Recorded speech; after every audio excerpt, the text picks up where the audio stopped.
À la page 12 du chapitre 7, toujours dans la section 3, les trois lois de Newton, à la page 12, on va voir la première loi de Newton. Je vous demande de faire une interruption du vidéo et de lire la page.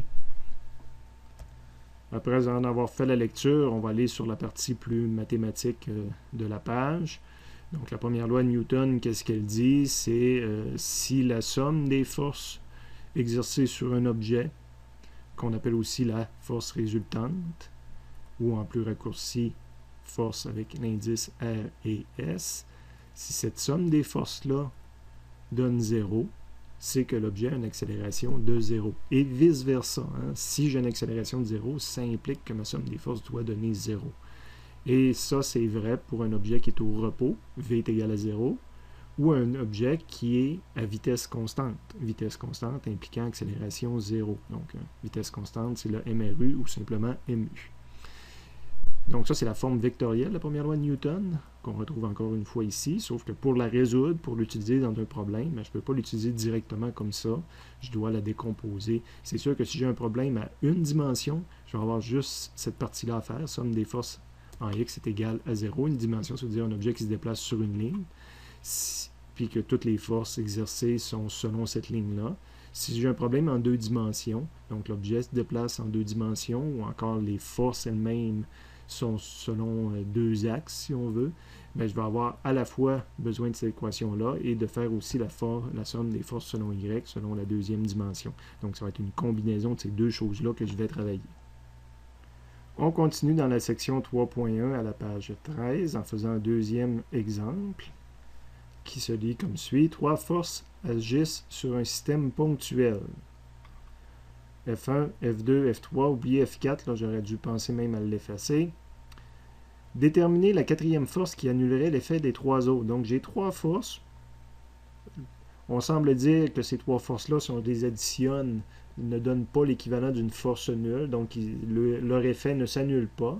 On nous demande d'ajouter une quatrième force qui annulerait, qui ferait que quand on prend en compte des quatre forces, l'objet ne... C'est comme s'il n'y aurait aucune force qui agit sur lui. La force résultante là, est égale à 0. On va y aller dans l'ordre. On va avoir une addition de somme de forces à faire. Évidemment, je suis en deux dimensions. Hein. Ça ne se fait pas sur une ligne, ça se fait en deux dimensions. Donc, je vais travailler en X et en Y.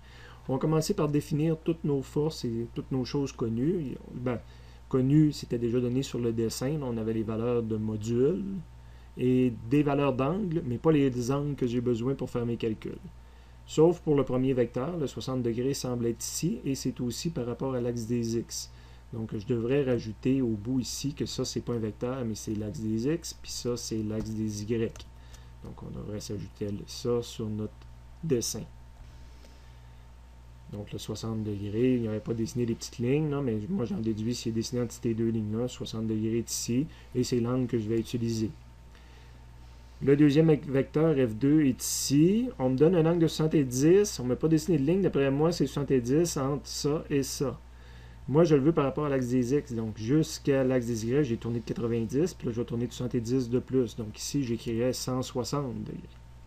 Et le troisième vecteur, je pars d'ici. Je tourne de 90, de 180. Puis on semble me dire que je tourne de 75 de plus. 180 plus 75, 255. Ou dans l'autre sens, j'aurais pu dire que c'est moins 105, ce qui est l'équivalent d'un tour complet, c'est 360, moins 255, c'est 105, mais tourné à l'envers. Celui-là, c'est la valeur que je cherche, quatrième vecteur qui n'existe pas pour l'instant, et tout ça en bout de ligne pour arriver à une force résultante de 0. Si j'ai une force résultante de 0, c'est parce que en x et en y, les sommes vont donner 0 tout à l'heure. Et l'angle, dans le fond, ici, ça pourrait être n'importe quoi, l'angle, parce qu'évidemment, quand un vecteur a des composantes de 0, il va avoir un module de 0. Donc, un module de 0, n'importe quel angle, ça ne change absolument rien. Mais tant qu'à ça, je mets tout à 0, puis je dis l'angle est égal à 0 également. OK, pour pouvoir, parce que ici, c'est des colonnes que j'ai le droit de faire de l'algèbre dessus. Pour pouvoir faire de l'algèbre, il va falloir les remplir. Donc ça, c'est la colonne composante selon x. On a une formule pour calculer ça. Les fx, ça va être égal à f fois le cos de son angle. Donc je peux calculer le f1x Son module, c'est 600 sur le dessin. Son angle, c'est 60 degrés. Donc, cos 60. On rentre ça sur une calculatrice. Ça donne 300. C'est pas ici que je devais le décacher, mais ici. Le F2X, le module de F2, c'est 900, excusez, fois le cos de son angle. On a dit que c'était 160 son angle. On rentre ça dans une calculatrice. Ça donne moins 845,7, ce qui est correct parce que selon l'axe des X, ça va vers l'arrière. Et le F3, selon X, son module 780 fois le cos de son angle 255, ça me donne moins 201,9. Et lui aussi a une tendance à aller vers l'arrière par rapport à l'axe des X, donc c'est son signe négatif qui est ici. Et ça, c'est le F3. Je fais la même chose, excusez, pour les composantes Y, mais cette fois-ci, c'est la même formule, sauf qu'on prend sin quand on fait les composantes selon Y. F1Y 600 comme de l'autre côté, fois sin 60, c'est une calculatrice 519,1. F2, c'était le 900 fois le sinus, mais il manque à de gauche 160. Je rentre ça dans une calculatrice, ça donne 307,8. Et F3 selon Y, module 780, sin 255. Je rentre ça sur une calculatrice, j'arrive à moins 753,4. Le signe moins indiquant que par rapport à l'axe des Y, effectivement, il est opposé à l'axe des Y. Donc, j'ai un moins ici. Puis évidemment, je ne peux pas faire les calculs présentement pour F4 parce que c'est mon inconnu.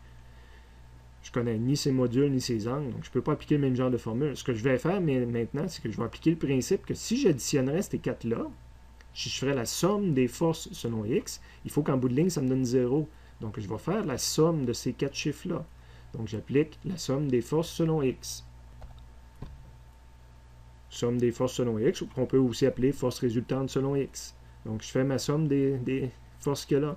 Donc, de F1X plus F2X plus F3X plus F4X sous forme de formule, mais plus intéressant sous forme de chiffre. Donc, 300 plus moins 847,5,7 plus moins, donc ça revient juste à dire un moins, plus ma quatrième valeur qui est inconnue. Et j'isole. Donc, la quatrième valeur va être égale à ces chiffres-là envoyés de l'autre côté.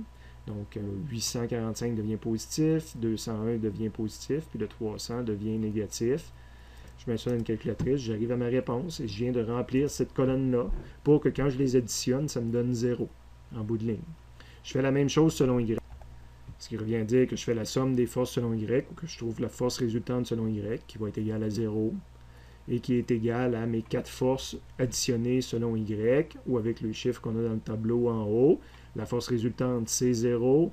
F1 selon Y, c'était 519,6 plus le 307,8 plus le moins 753,4 que j'ai écrit là. Et le F4Y que je ne connais pas, j'isole le F4Y.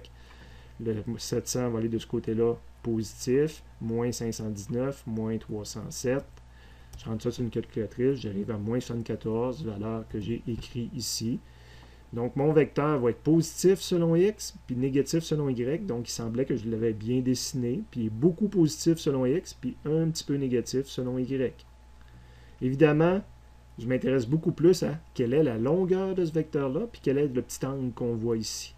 La longueur, c'est le module. Donc, la formule du module, c'est lié au triangle rectangle, la formule de l'hypoténuse. L'hypoténuse au carré est égale aux deux autres côtés au carré. Mais là, je prends la racine de l'hypoténuse. Donc, je cherche F4. Ben, c'est F4x au carré plus F4y au carré. On a des chiffres dans le tableau en haut pour cette chose-là, le 747,6 puis le moins 74, qui mis au carré ne change rien. Et j'arrive à une réponse de module. Donc, ça, c'est la longueur de ce vecteur-là. Et son petit angle que je vois ici, bon, on a une formule aussi dans les formulaires pour lui. Donc, c'est l'angle de 4, ben, ça va être tangente, l'inverse tangente, ou l'arc tangente, ou tangente à la moins 1. Toujours de la composante Y sur la composante X, la composante Y étant le moins 74, la composante X étant le 747,6.